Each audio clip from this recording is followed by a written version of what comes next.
on this computer.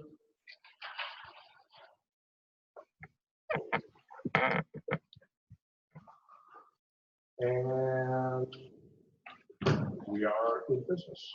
Okay. Well, good evening, friends. I'm Rabbi Sonsino. I'm a new member of this synagogue. But I'm retired. So just a little bit about background. That'll give you a sense of where I'm coming from and why I'm interested in the topic. I was born in Turkey.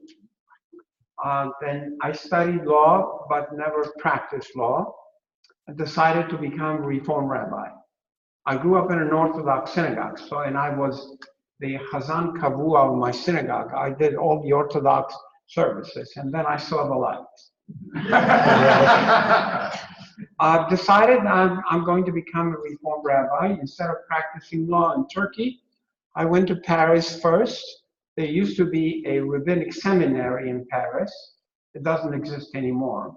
I studied there for a while. I got my deuxième degré, and from there, I came to Cincinnati. I studied in Cincinnati for 5 years. After I was ordained in 1966, I went to Argentina for 3 years. I was really sent to Argentina. I had no intentions of going to Argentina. But they needed somebody who spoke Spanish, and me coming from Turkey, Turkish Jews speak Spanish at home. That's another story of why we speak Spanish. We were expelled from Spain in 1492, so for 500 years we spoke Spanish at home. So I spent 3 years in, what's that? Ladino. So I spent 3 years in Argentina. I got married, and then I came to the University of Pennsylvania in Philadelphia to get my PhD in Bible. So I studied all of the Semitic languages, Sumerian, Akkadian, Ugaritic, and all of that, and I got my degree in biblical law. So after I was ordained, after I received my PhD, my first position was in Chicago, a North Shore Congregation Israel in Glencoe, Illinois. You're from Glencoe? Okay. I had a great 5 years. We loved Chicago. But then a position became available in Needham at Temple Beth Shalom in Needham. And in 1980, I applied, and I got the position as rabbi. And I spent 25 years in Needham. After I retired, I decided that I'm going to teach on the side just for fun and not for the miserable salary that I was getting. So I taught at BC for many years, and then I switched to Framingham State University, where I teach right now. I teach ethics and ethical dilemmas. So we had a great time. But Bible has always been my primary interest, and that's why the Dead Sea Scrolls are very much related to the Bible, obviously. So tonight and next week and the following week, I'll talk to you about the mystery of the Dead Sea Scrolls. I've been interested in that for many, many years. Tonight, I'll be able to show you some pictures, some video, really, to show you where things are. But I need to give you a little bit of a background before we go there. And we're going to start with a discussion of the concept of Geniza. Geniza from Ganuz in Hebrew means hidden. According to, by the way, interrupt me if I say something too fast or if things are not clear to you, because I already know the stuff. Yeah. So I'm sorry, could you what you said? So when we talk about Geniza, which is the Hebrew of Ganuz, Ganaz, the same root meaning hidden. Hidden. Okay? I don't have a mic here, do I? Do I need a mic? I don't need a mic. Okay. no. According to Jewish law, rabbinic law, you cannot destroy a book that contains the name of God. And primarily the name of God are really the Yod He Vav He. So you have two options. You either bury the books or you put it in a container or in a part of the synagogue, which is called the Geniza. Many synagogues, ancient synagogues, have genizot. But the custom in most places is to go and bury the books in a Jewish cemetery. Well, Cairo, the synagogue in Cairo, in Egypt, had a famous geniza. But they didn't bury the books. It was behind a wall, and when the book was not usable anymore, they would simply throw the book inside. Until somebody went into the Geniza and said, let's see what is that. And they realized that the Geniza was full of very important documents, brought them out, and started to sift through the texts. Among them, they found some texts that no one had ever heard of. They had never seen that text in the rabbinic literature, and they contacted Rabbi Schechter, who was living at that time in England. So Solomon Schechter runs to Cairo, looks at these documents that they found. By the way, they had marriage documents, they had all Bibles, prayer books, and all that. But they found 2 or 3 documents that he had never seen in rabbinic literature. So he took them back to Cambridge to study. And now we know those were copies of the books that came from the Dead Sea area. Now, I'm going to switch to give you the historical background to see where things fit. We're going to start with these dates. 332 BCE is when Alexander the Great conquered the Middle East. With him, a new era begins in biblical and for the biblical period. Greek culture appears for the first time, and the impact is tremendous. Alexander the Great dies. His huge empire is divided into 2. The Ptolemies are in one place, and the Seleucids are in the other. The Seleucids take over Syria, and the Ptolemies take over Egypt. After a while, the Ptolemies lose interest and power in Palestine. So it's in the hands of the Seleucids, Greek Seleucids, controlling the land of Israel. It is at this time that around 168 BCE, the Maccabean revolt takes place. The Maccabees are rebelling against the Greeks, this time the Ptolemies. The Maccabean revolt is successful, and from then on you have Jewish leaders leading the Jewish community. So this continues for a while until the Romans come into the Middle East and take over from the Greeks. Are you still with me? All right. So now Israel, or Palestine, is controlled by the Romans. There is a king in Israel, but that king is subservient to the Romans. It's around this time that Herod the Great appears as a king among the Jews. And Herod the Great dies at 4 BCE.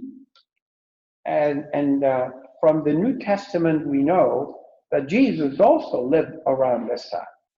So that the information that we all grew up with, that Jesus was born in year 1 and all that, is not correct, because he was around when Herod was around.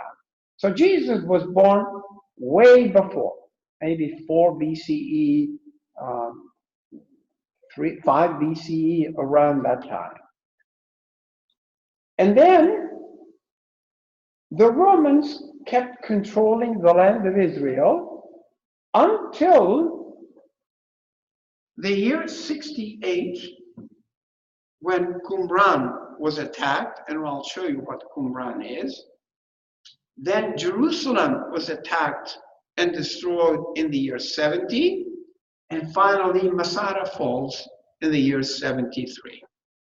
So we're going to be talking about documents that emerged around the time of the 1st, 2nd, and 3rd century, around this time. Okay? Now we can start to show the pictures, and I'll tell you what they are. Here is, it's gonna be nice to have a stick somewhere. Okay. This is a Geniza. There's the marker if you need that. Where is it? Right, I think it's right on the tray, the marker that you use to. No, Marcus, okay. Oh, okay. No, I'll point. This is a Geniza in Cairo. I don't know if it's a real picture, but maybe a picture itself. You see, here is the Geniza. People will get up on the ladder and drop things behind. And that's how Solomon Schechter went in, or they brought the stuff outside and discovered some of the Dead Sea material. The next one, please. Nope, no, that's not in good order. Oh, that's not in, oh, okay, that's better. This is part of the Dead Sea area. You see those caves? Those caves were inhabited by Jews during the Roman period who escaped to the Qumran area. Qumran is in the Dead Sea area, the northern part of the Dead Sea area, and people actually lived here. Now, my question is, how did they ever get there? They probably had some ladders, that hanging ladders, and people went inside here and they lived here. Here you have 3 of them at least. Next one, please. They're out of order. No, they're not on order. All right, may have to come back here. This is part of discovery of certain housing in the Dead Sea area around Qumran. One next to the one. Here, let me do this, which is. I thought I gave the rabbi the pictures in order. Yep, I just have what. Oh, okay. I want to show. Is there a You scroll down through the thumbnails. You tell me which ones we're looking at. Okay. No. Go to this one, please, and this one. Okay. This is a house in the Dead Sea area, and people lived here. This is probably the stove or something like that. Now move to here, please, to this one. Here is Israel. Here's the Dead Sea, and Qumran is right there. Right there, the northern part. Okay? And Masada is a little bit further south of that, or? I'm sorry? Masada. Masada is down. Masada is here.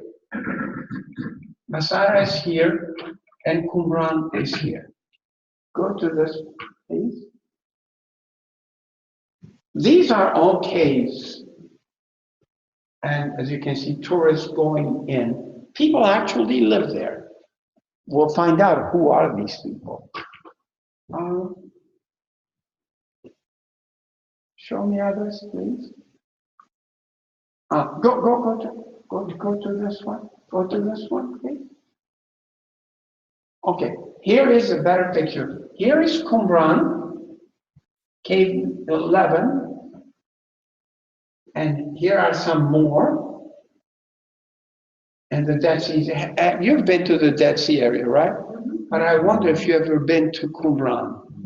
No, not too many people. And Masada is here, as you can see. All right?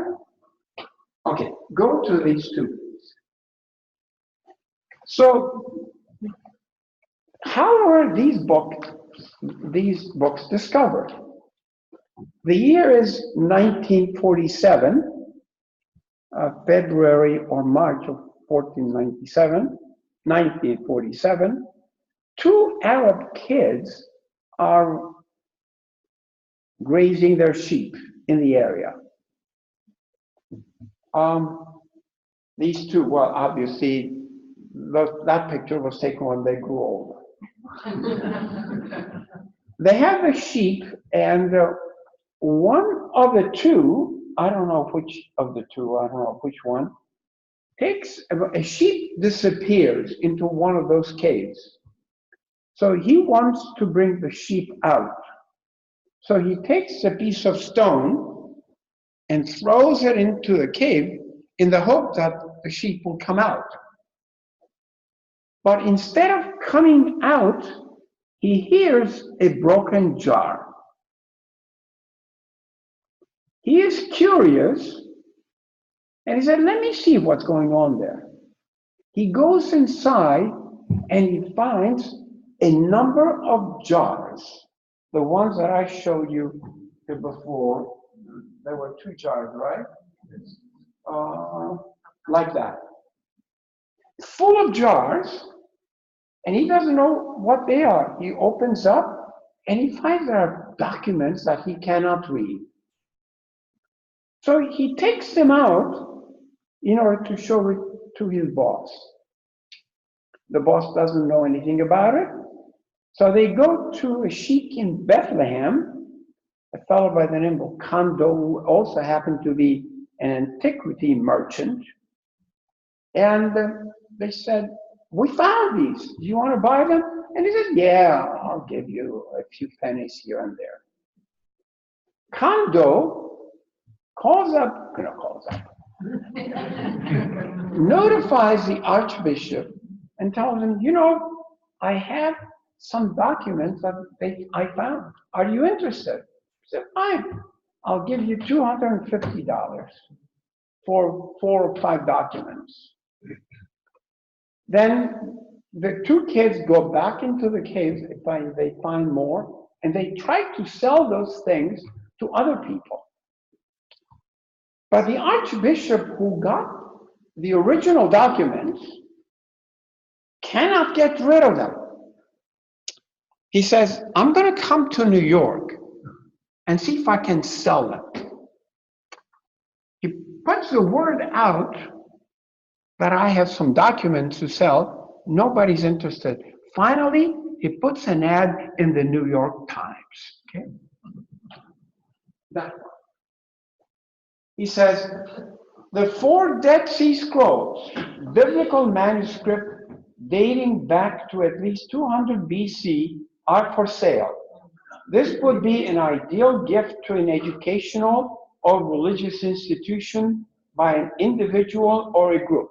If you're interested, contact me at this and such a place. People look at that, no interest at all. It so happened that Yigal Yadin, the son of Professor Sukenik, is in New York. I have to tell you about Sukenik, but that's another story.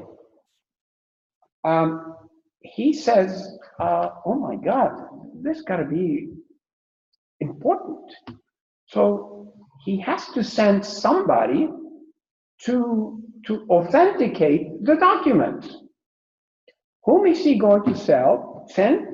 He knows Professor Harry Olinsky, Bible professor at the Hebrew Union College in New York.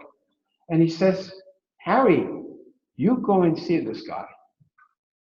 I said, he's not going to sell it to me. I'm a Jew. He's not going to sell it to a Jew. Well, he said, go as Mr. Green. So Mr. Green calls the Archbishop and said, I'm interested looking at the document. So he comes in and he sees, oh my God, these are unheard of new documents. And right on the spot, he pays them something ridiculous because the Archbishop couldn't get rid of that, and he was happy to get rid of the books. He comes back, gives the documents to Yigal Yadin. Yigal Yadin flies the next day to Israel, and the president of Israel announces, we have discovered the Dead Sea Scrolls. It's an incredible story. But before we get there, there is another interesting story. That was Sukenik, the father of Yigal Yadin. November 1947, the UN is about to declare the partition plan. Sukenik gets a message from one of the other buyers, is that I have some documents here that I cannot use. Are you interested? Sukenik said, yeah, but you know, the UN is going to declare the partition tomorrow, and there's going to be war. Well, they said, if you want to look at them, you better come in today.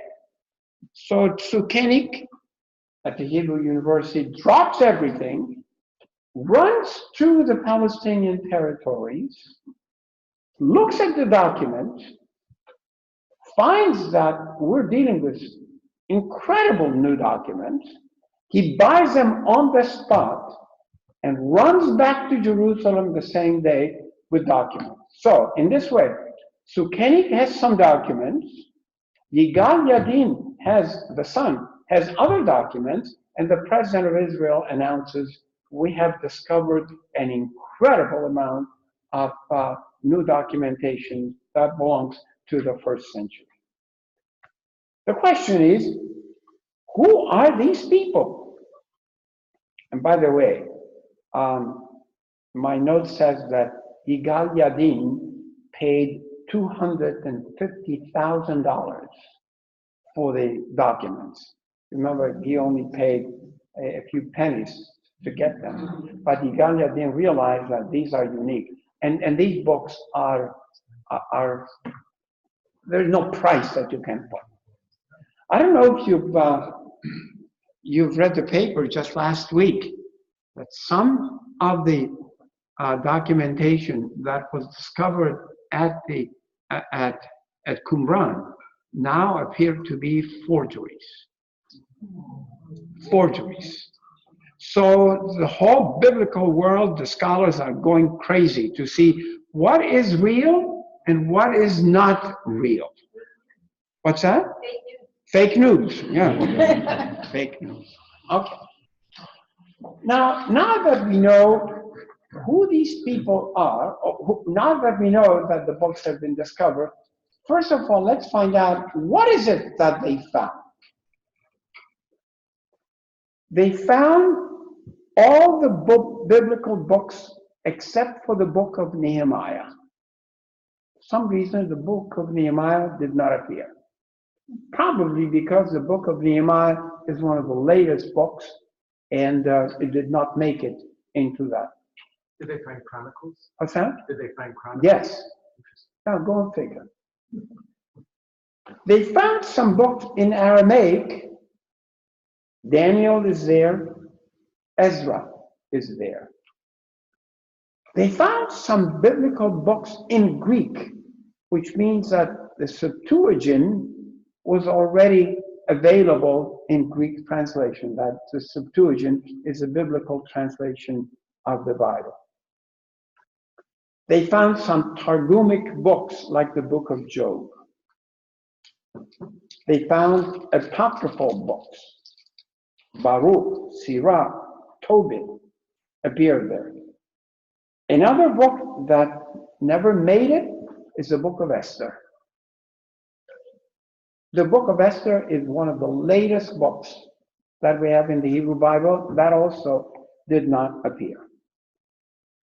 So the question is, here you have some sectarian books that did not make it into the Bible.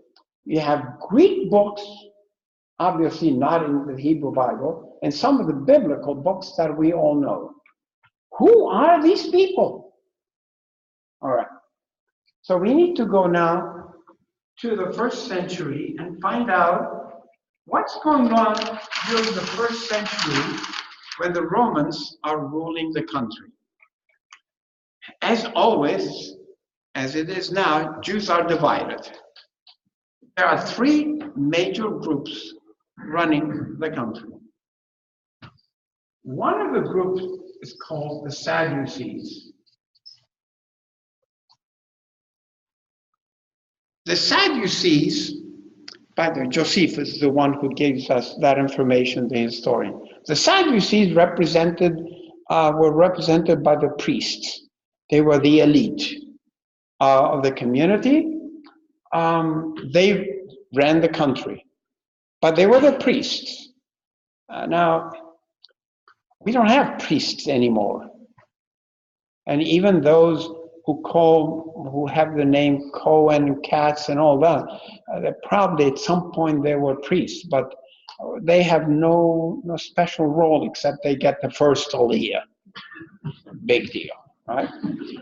But in biblical time, around the 1st century, to be a priest meant that you really belonged to the elite of the community. They were the organizers, the leaders of the community. They were the Sadducees. And they had their own way of doing things that were very different from the rest. The second group is called the Essenes. No, let me talk about the Pharisees.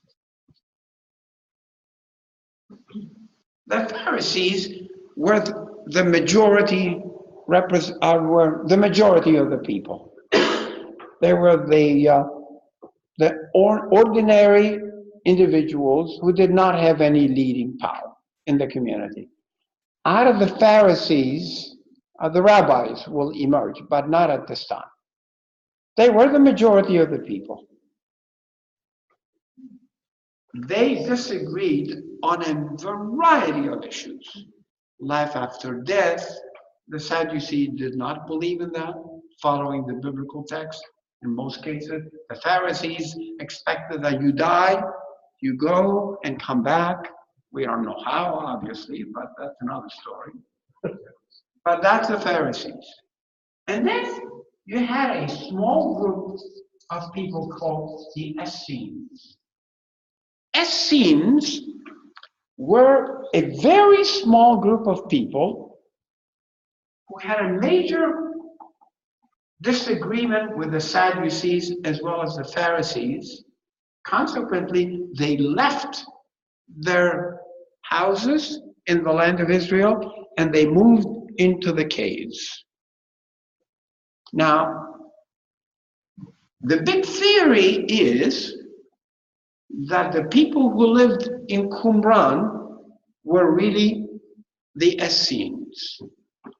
When we're talking about numbers, the Essenes were probably maybe about a few thousand people. We're not talking about large numbers. But they all lived in the caves because they had major disagreement with the Sadducees as well as the Pharisees. So what is the big deal? Why can't we say that the people who lived in Qumran were the Essenes? Because according to some documentation that we have, the Essenes were supposed to have been single individuals, no marriages. Yet they found women bones in location. Either they were fooling around, or even the Essenes were divided into two different groups. We have no answers to this puzzle, even today. So we don't know who they are. And then you have a group that Josephus calls the fourth philosophy. The fourth philosophy included some small groups of Jews who had disagreements with the Sadducees, Pharisees, and Essenes. Yeah, that's nothing new. I mean, right now we have Orthodox, conservative, Reconstructionist, Reform, and all that. So why should it be different in those days? They never talked to each other. Now, fourth philosophy probably included the early Christians. Probably. We're not so sure about that because a number of passages in the book of Josephus were found to be forgeries too. So the Christian community inserted itself into the writings of Josephus to indicate as if they represented a large majority. In reality, they were not. The early Christians were a small, insignificant group of Jews who considered Jesus a great leader of the time. There's nothing about the divinity, the messiahship, no. That came later on. Nothing of that in the first century. If you were to ask me, who is the genius of Christianity? The genius of Christianity was Paul. He is the one who said, he never met Jesus, but he heard about him, and he said, I think we had somebody really important, somebody very charismatic, and he started to write about Jesus to other people, and eventually, when Christianity moved from Israel to Rome, and one of the Roman kings became a Christian, Christianity took off. Up until then, it was an insignificant little movement of no importance. Going to the Essenes, they have to be Essenes because we have there is no other group unless there are other groups about which we know absolutely nothing. So, what do these Jews living in the mountains, what did they believe in? Number one, they believed in the existence of one God. Strict monotheists. And I don't have it here, do I? Can you scroll down, please? No, let me go slow. Go here, please. I want to show you what a document looks like. This is what a document looks like. Broken in pieces. So the scholars have to sit down and figure out that this piece must be attached to this. This piece must be attached to this. Why is like that? Either, naturally speaking, the scrolls did not survive, or the Arab community that discovered the original that cut them up in pieces to sell them in small pieces as well. As you can see, the writing is in Hebrew. The alphabet is a little bit different, not the way we write in the Torah today, but not too different either. Go to this, please. This is what a Torah scroll would look like, cut up here in pieces. But I wonder if I have one where the name of God appears. Would you please move up, see if there is something else here? No, these are another gate. Yeah, no. Let's see if I can find here. No, the name of God does not appear here. But you can see beautiful writing. Move up. Right here. This one. Here is a typical Dead Sea Scroll. Right? It's written in Hebrew, but look here. These four letters are very different from these.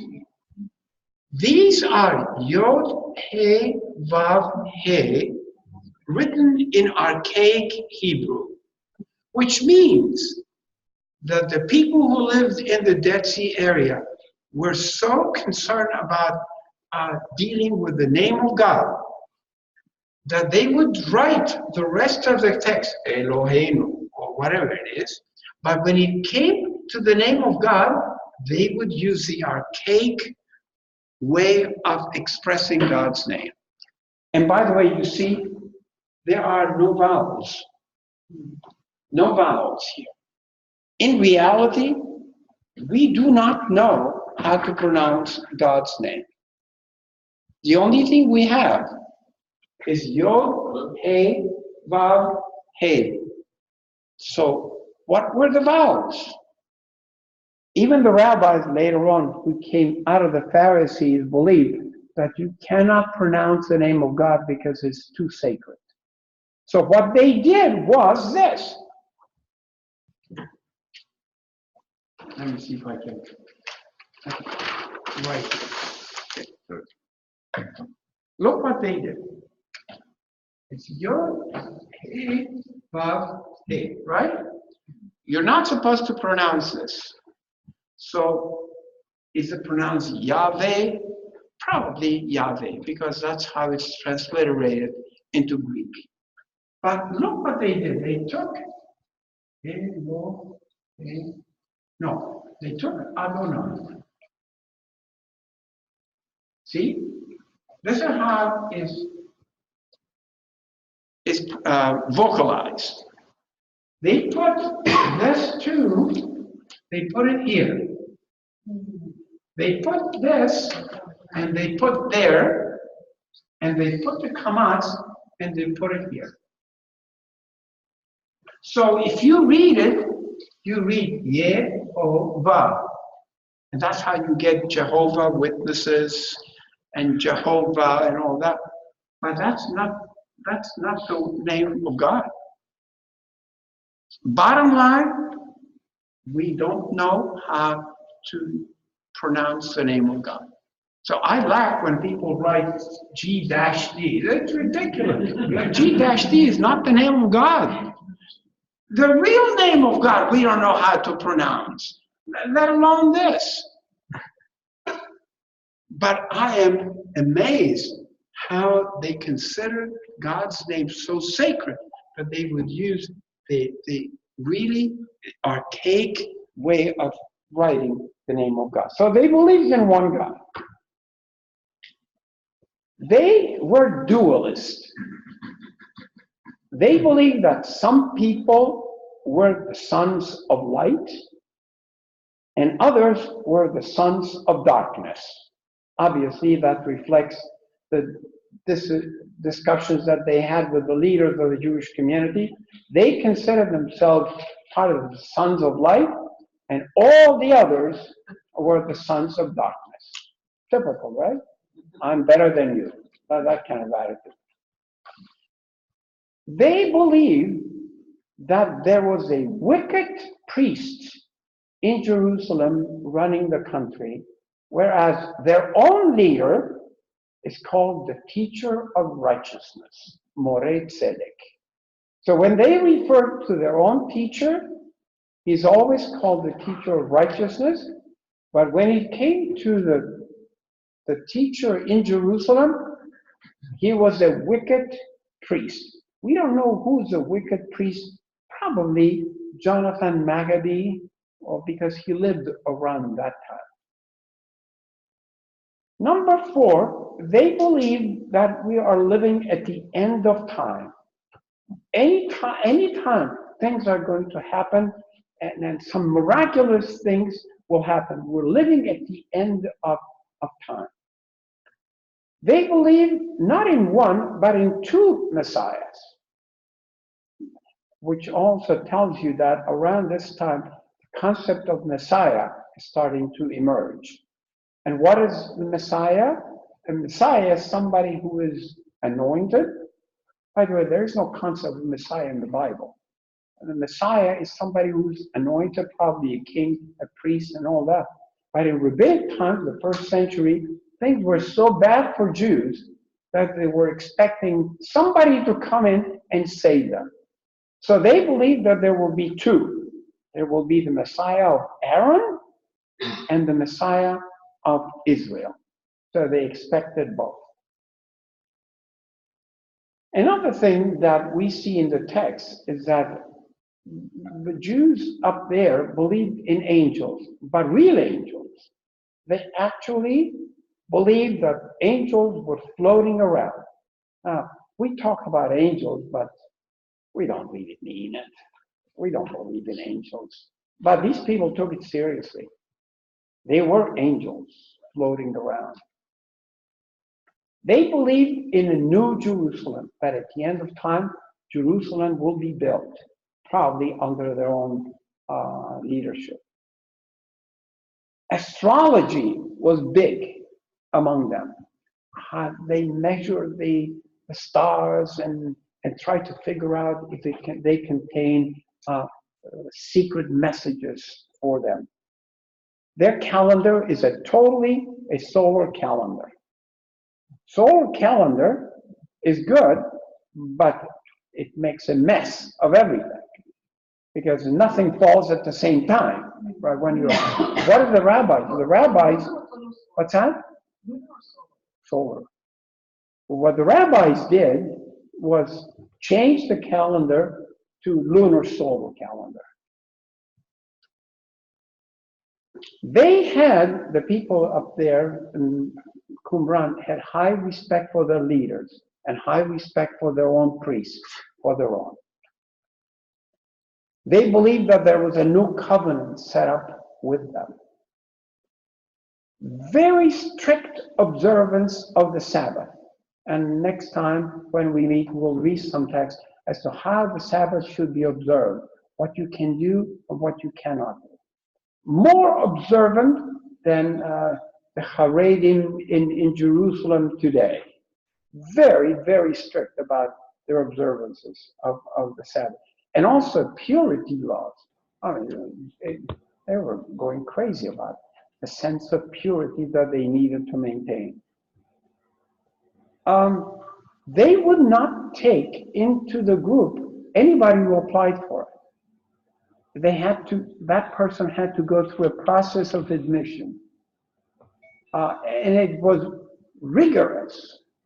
That person had to apply, had to wait a number of months, and if the leadership was sure that this person belongs in our group, then they would take the person in. Altogether, we have no idea how many people live there. Maybe between 1,000 to 4,000 people live there. They believed that everything was predetermined ahead of time. Determinism was built. And then the biggest quantity we have, are these people married? Do they have children?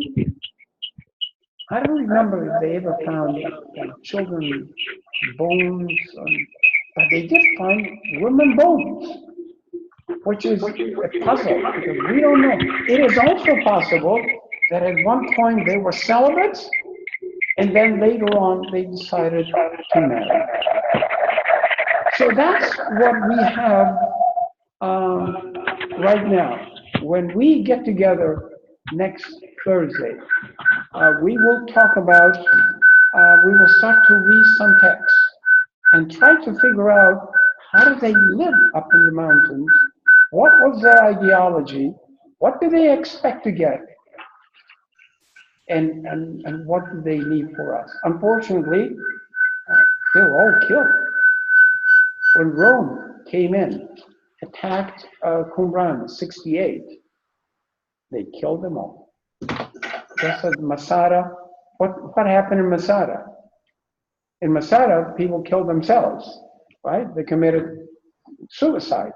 Here, we don't know if they killed themselves or if they, or the Romans killed. I think 2 children survived, and they are the ones who are telling us the story as to what happened up in the mountain. My reading is that the Romans came in, attacked Qumran, and killed them all. And that's the end of the story for the Essenes.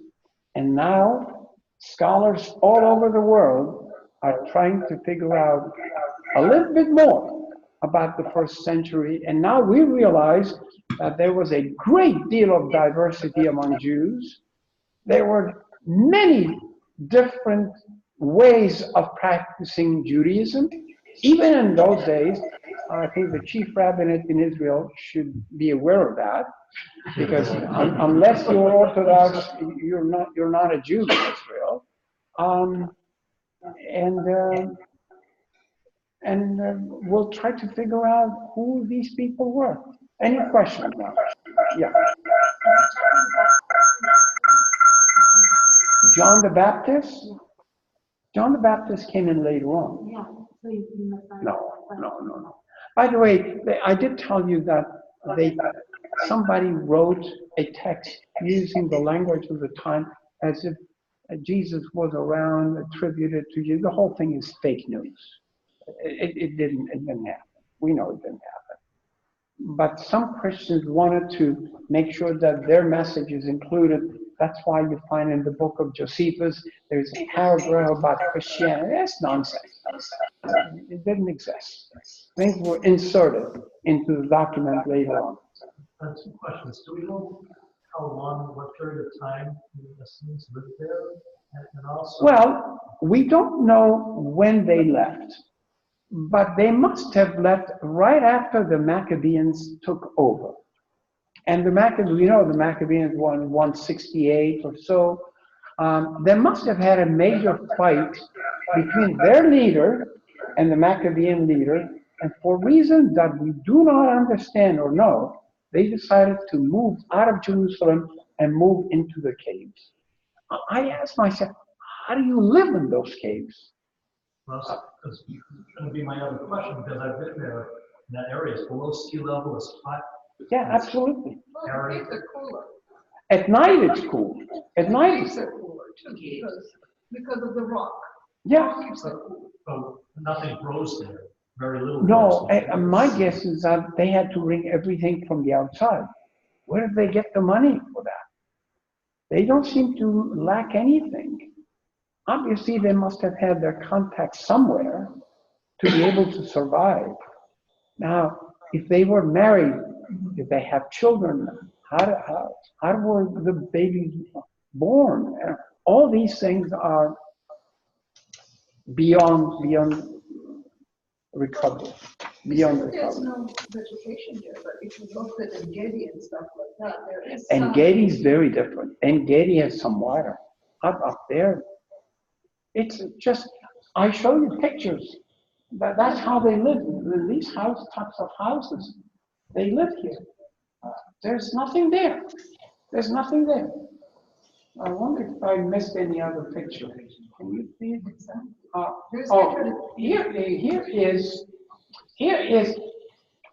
Here are scholars dealing with pieces, small pieces. It's a major puzzle trying to bring them all together. What fits with what? That would make sense. Eventually, they were able to put enough together that it creates a narrative of its own. And the Dead Sea Scrolls today are pretty much published in one big volume. But that's how they had to work with small pieces, trying to put together like a big puzzle. And this is in Jerusalem. Here is the book of Isaiah. They found pretty much the entire book of Isaiah. Somehow the book of Isaiah survived. So Israel built this and put the book of Isaiah around. And somebody told me that in case of war, if something were to happen to the building, the whole building collapses, goes underground. Because if this disappeared, there's no way to replace that. There's no way to replace that. And this is what it looks like from the outside. I'm sure you've seen, those of you who've been to Israel, I'm sure you've seen that. I think we've seen pretty much here's one scholar studying, again, trying to figure out here, at least he has a text. Why are these cut off here? Maybe the weather, nothing survives. On the other hand, it's dry. So certain things are surviving. Certain things are surviving. We're dealing with a lot of puzzles, but it's also fascinating to see that their Judaism survived for a while and it disappeared. But it gives us a better perspective today and say that even in the first century, there were divisions and we all got along. Now, what happened after the Romans destroyed Jerusalem, the temple, in the year 70? That was the end of the Sadducees. The Sadducees came to an end. Either they were killed or the priesthood came to an end. The Essenes disappeared because they were in the mountains. The fourth philosophy eventually moved to Rome. So the Pharisees emerged as the new leadership within the Jewish community, and that's how the rabbis became the leaders within the Pharisaic movement. And that's why we call ourselves Pharisaic Jews, because we are part of that development. Yeah. What part of the scrolls are they saying is fake? What's that? You said it hit the news recently that some of this was fake. A number of I'll show you some of the small documents like these. Apparently they discovered they were forgeries. And now how did they discover they were forgeries? I'm not so sure, but today you can study not the DNA. It was on 60 Minutes, I think. What's that? I think it was on 60 Minutes. Right, they had a big section on 60 Minutes, right. Yeah, they can put it under some kind of a machine. It can tell you about the age and all that. And they discovered that was a late medieval creation. So it was pure discovery. I'm sorry? You say radiocarbon dating. Yeah, probably. The radiocarbon and all, scholars are able to do that. And it's a shame because Israel has quite a few documents that they thought was original, and now they discover the whole thing is a forgery. So back to work, trying to figure out what is real and what is not real. Thank God we still have a lot that is real, and we can base our studies on what is left behind. Other questions? Yes. So, were they found in multiple caves, or were they all found in one cave? No, good question. They found in different caves. They did not put them all in one cave. Why did they put them in different caves? We don't know. Either because the caves were very small, or for security reasons, they thought it would be better to spread them around. They found in various cases. And now you can imagine every biblical scholar who is interested in the field has been in those caves. The whole world is now going into those caves. But I still can't figure out how you can get in here. Ladders, right. They've got to have ladders to go inside. That's the only way. Yes, sir. Are there any duplicates? Yes. A number of the biblical texts appear in duplicates. That's one of the things that they did up there. They must have had a number of people dedicated solely to copying texts. And so we have a number of Isaiah texts, some not full, but a number of duplicates, which is very good because it gives us an idea about how things were copied. And now we know, for example, in our Hebrew Bible, it's full of mistakes. All kinds of mistakes in the Bible because whoever copied it didn't copy it correctly. Put the wrong vowel, or even later on, put the wrong consonant, put the wrong, all kinds of mistakes in the Hebrew Bible. We don't talk about that very much, but it's there. Remember, this is people are writing, copying text. You make a mistake, obviously. Yeah. I'm sorry? No whiteout. Yes, obviously, yes. This is the oldest scroll that has been found. Isaiah, yes. The Dead Sea Scroll. The Dead Sea Scroll, right. Well, we know. We have other documents from the biblical period, but in terms of scrolls, they are the earliest ones. And you know how the Bible was put together, right? It's not the way that you were told in Hebrew school. Forget about that. Forget it. You should forget everything you learned in Hebrew school. Everything. And you got to start from scratch. That's not how the Bible was put together. Anyway, yeah. Wasn't there a copper text? The what? Wasn't there a copper text? Yes, the copper, yeah. One copper document. And they had a very hard time opening it. Because they were afraid that if they were to open it altogether, it would break. So they had no other choice but to cut it into pieces. They cut the copper in pieces, they opened them up, and now we have a document. It's not very important what's inside, but again, it's another document that we didn't know we had. But they only found one of them, only one copper. Most of that are animal skins. Most of them. The majority, I would say, are animal skins. Yes? Do you plan to talk about the politics of the ownership of the scrolls and how they fell into basically under Christian control for so many decades? Well, we'll be talking about these things every time I meet, but right now, there are some, the majority of the Dead Sea Scrolls are now in Israel. But there are some original texts in England. Schechter left some documents there. And there are some places around the world, but not too many. The majority are still in Israel.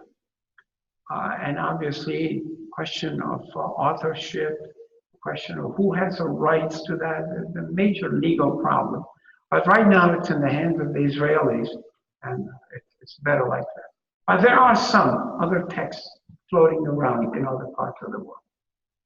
Not too many, though. The majority are in Israel.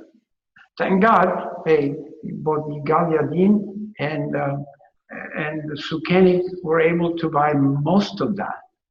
And they kept it in Israel. Otherwise, it would have been gone. Yeah. I'm sorry? Right, not the whole life, yes. Yeah. Were there any texts that had not come down to us as part of Tanakh or apocryphal texts? Well, there are some passages taken from the Tanakh, obviously, in the Dead Sea area. They did find Bibles, and they found some books that did not make it into the Tanakh. But were there apocryphal books. But were there any books that had been lost that were new? Of the early biblical period, no, not that. Another question? Actually, the whole reconstruction of the Dead Sea Scrolls, is that almost done, or is it done, or where are they? Well, they still have little pieces that they don't know where they fit. So whatever we have has been published in one book. It's a paperback. If I remember, I'll bring it next time. You'll see it. But now that this forgery issue came up, so let's go back to work. Now, what is real forgery? What is real? What is forgery? How can we authenticate these things? Back to work again. It gives scholars something to do. You know? It never ends. It never ends. Yeah. Have any of the assembled or somewhat fragmented documents been submitted to the computer analysis that can now reassemble things that have been thrown into small pieces? They are doing everything. Absolutely. In Jerusalem, there's a whole department at the Hebrew University that does nothing but that. Sometimes they're successful, other times it doesn't fit anything. No. Yeah. About the forged documents, do you know which ones, like texts or books were forged? Well, I think the New York Times had a list of that. We're talking about 6 or 7. We're not talking about the majority of them, thank God. And the question is, who did that for what purpose? Oh, well, to make money, obviously, and to promote certain ideology. But I'm not aware exactly what was discovered as being forged. Yeah. If it was copied later in medieval times, is that considered a forgery? Because it's just not the original text? I mean, could some of it be that? No, not that. When we're talking about forgeries, forgery in the last 15 years. No, if it's done in medieval time, there are copies of others. That's not a problem. We're not dealing with that kind of copy. So next Thursday, I will continue. I will bring some text. I gave the text to the rabbi. It's already printed. Oh, printed, okay.